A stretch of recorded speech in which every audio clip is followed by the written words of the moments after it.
Piece and Joy. Francis ഏറ്റവും നല്ലത് എന്തെന്ന് തിരഞ്ഞെടുക്കാനായിട്ട് പഠിച്ചവനാണ്. സ്വതസിദ്ധമായ ഒരു കഴിവ് ഫ്രാൻസിസിനുണ്ടായിരുന്നു. ഫ്രാൻസിസ് ചിന്തിക്കാൻ തുടങ്ങി, ഞാനൊരു മാടമ്പിയാണെങ്കിൽ എത്ര നാൾ എനിക്ക് ആ മാടമ്പി സ്ഥാനം നിലനിർത്താൻ പറ്റും? അതിൻ്റെ എല്ലാ ആഡംബരങ്ങളും ആഘോഷങ്ങളും പേരും പ്രശസ്തിയുമൊക്കെ എത്ര കാലം എനിക്ക് നിലനിർത്താൻ പറ്റും? 24 വയസ്സായ ഞാൻ കൂടി വന്നിട്ടുണ്ടെങ്കിൽ ഒരു 10-40 വർഷം കൂടി അതുമായിട്ട് മുന്നോട്ട് പോകാം. അതിനുശേഷം എനിക്ക് എന്താണ്? പക്ഷെ അത് നിലനിർത്താൻ വേണ്ടിയിട്ട്, അത് നേടാൻ വേണ്ടിയിട്ട് എത്രമാത്രം ഞാൻ എൻ്റെ ജീവിതം മുഴുവൻ കൊടുക്കേണ്ടതുണ്ട്. വ്യർത്ഥമായിട്ടുള്ള ഒരു കാര്യത്തിന് വേണ്ടിയിട്ടല്ലേ ഞാൻ ഇങ്ങനെ പോവുക? ചരിത്രത്തിൽ എത്രയോ പ്രശസ്തരായ മാടമ്പിമാരുണ്ട്. അവരുടെ പേരൊക്കെ ട്രൂബഡോഴ്സ് ഇങ്ങനെ പാടി നടന്നിട്ടുണ്ട്. പാണന്മാർ പാടി നടക്കുന്നത് പോലെ അവരിങ്ങനെ പാടി നടന്നിട്ടുണ്ട്. അവരുടെ പേരുകളും അവരുടെ ചെയ്തികളും വീരകൃത്യങ്ങളും ഒക്കെ നാടൻ പാട്ടുകളായിട്ട് സമൂഹത്തിൽ നിലനിൽക്കുന്നുവെങ്കിലും അവർക്ക് എന്ത് പ്രയോജനമാണുള്ളത്? ഒരുവൻ ലോകം മുഴുവൻ നേടിയാലും തൻ്റെ ആത്മാവിനെ നഷ്ടമായാൽ അവൻ എന്ത് പ്രയോജനമാണ്? കർത്താവായ യേശു കൂടെയില്ലാതെ ജീവിക്കുക എത്ര വലിയ ദരിദ്രമായ ഏറ്റവും വലിയ ദുരന്തം തന്നെയല്ലേ? ഇതൊക്കെ ഫ്രാൻസിസിൻ്റെ മനസ്സിലേക്ക് കടന്നു വരിക. വീണ്ടും നമ്മൾ ഫ്രാൻസിസിൽ സംഭവിക്കുന്ന വലിയൊരു മാറ്റം, കുഷ്ഠരോഗികളെ, മനുഷ്യൻ്റെ സഹനങ്ങളെ ഒക്കെ വെറുത്തിരുന്ന ഫ്രാൻസിസ്, കുഷ്ഠരോഗികളെ കാണുമ്പോൾ ഭയന്ന് ഓടിയിരുന്ന ഫ്രാൻസിസിൽ വലിയൊരു മാനസാന്തരം സംഭവിക്കുകയാണ്. ഒരനുഭവം ഇങ്ങനെ ഫ്രാൻസിസിനുണ്ടാവുകയാണ്. ഫ്രാൻസിസ് ഒരിക്കൽ ഗ്രാമത്തിലൂടെ സഞ്ചരിക്കുമ്പോൾ എതിരെ ഒരു കുഷ്ഠരോഗി നടന്നു വരുന്നത് കാണുക. ദേഹമാസകലം വ്രണങ്ങൾ, ദുർഗന്ധം അദ്ദേഹത്തിൻ്റെ അടുക്കലെത്തുകയാണ്. ഫ്രാൻസിസ് പെട്ടെന്ന് കുതിരയെ പിന്തിരിച്ച് ഓടി രക്ഷപ്പെടാനായിട്ട് നോക്കിയാണ്.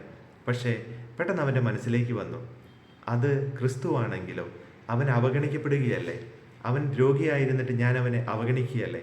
ഫ്രാൻസിസ് പതിയെ കുതിരപ്പുറത്ത് നിന്നിറങ്ങി ആ കുഷ്ഠരോഗിയുടെ അടുക്കലെത്തി. മാപ്പ് ചോദിച്ചുകൊണ്ട് ആ കുഷ്ഠരോഗി ഫ്രാൻസിസിനെ തള്ളി മാറ്റാനായിട്ട് നോക്കി. കാരണം അവൻ കുഷ്ഠരോഗിയാണല്ലോ. എന്നിരുന്നാലും ഫ്രാൻസിസ് മാപ്പ് ചോദിച്ചുകൊണ്ട് അവൻ്റെ കരം ചുംബിക്കുകയാണ്. അവൻ്റെ വ്രണങ്ങളിൽ ഫ്രാൻസിസ് ചുംബിച്ചു.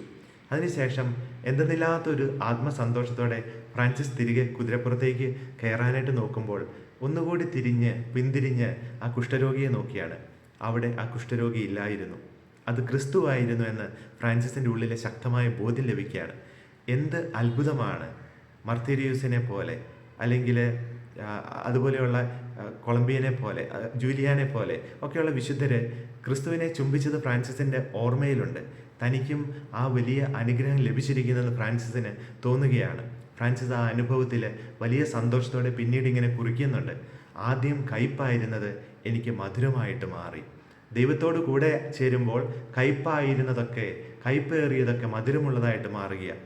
ജീവിതത്തിൽ വെറുത്തുപേക്ഷിച്ചതൊക്കെ ചിലപ്പോൾ വലിയ തീവ്രമായ ആവേശത്തോടെ പുണരുന്നത് കാണാൻ സാധിക്കും. ആത്മീയതയിൽ, ദൈവാനുഭവത്തിൽ ഒരു വ്യക്തി അഭിഷേകം ചെയ്യപ്പെടുമ്പോൾ നമ്മുടെ ജീവിതത്തിൽ നമുക്ക് വേണ്ടത് ഇതാണ്: ക്രിസ്തുവിൻ്റെ വെളിച്ചത്തിൽ വിലയുള്ളതിനെ കാണാനുള്ള തിരിച്ചറിവ്. ലോകം മുഴുവൻ നേടി ആത്മാവിനെ നഷ്ടപ്പെടുത്തുന്ന ദുരന്തത്തിൽ നിന്ന് മാറി വിലയുള്ളതിന് പിന്നാലെ ഉന്നതങ്ങളിലുള്ളവയെ ലക്ഷ്യം വെക്കാനുള്ള ഒരു പ്രയാണമാണ്, ഒരു യാത്രയാണ്, ഒരു തീർത്ഥാടനമാണ് നമ്മൾ ചെയ്യേണ്ടത്. അതായിരിക്കണം നമ്മുടെ ജീവിതമെന്ന് ഫ്രാൻസിസ് നമ്മളെ പഠിപ്പിക്കുകയാണ്. നമ്മുടെ കർത്താവായ യേശു മിശിഹായുടെ കൃപയും പിതാവായ ദൈവത്തിൻ്റെ സ്നേഹവും പരിശുദ്ധാത്മാവിൻ്റെ സഹവാസവും നാം എല്ലാവരോടും കൂടെ ഉണ്ടായിരിക്കട്ടെ, ഇപ്പോഴും എപ്പോഴും എന്നേക്കും.